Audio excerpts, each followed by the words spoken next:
Robert Frost once said that a poem begins with a lump in the throat. Well, for those of you who don't like poetry, certainly that lump in the throat can come from the anxiety of having to study it. But for those who have a poet's heart, you understand that emotion breeds the love and the writing of poetry. Well, this is Robert Frost's farm. He was here for for 10 years, first 5 years, being a farmer, discovering that he wasn't that great at it, so he became a teacher, and his fear of speaking in public had to be pushed to the back, where he became bold in the classroom and a wonderful educator.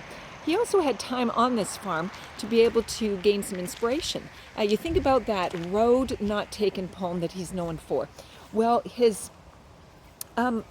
had options. He had he comes to a fork in the road in life, and he had a choice. Which way was he going to go? And his choices determined really the course of his life, just like it does with our lives.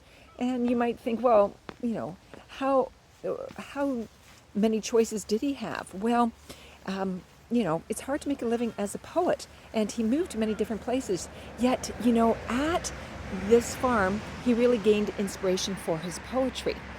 There are some other things that also happened in his life that have an impact on that poet's heart. His dad died when he was young.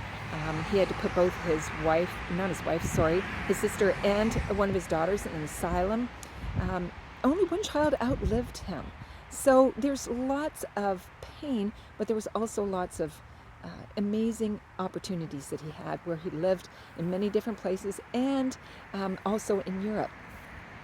Well, you can notice behind me that there is a stone wall, and one of his famous poems was about mending that wall, and what a stone wall is meant for, keeping things in and keeping things out.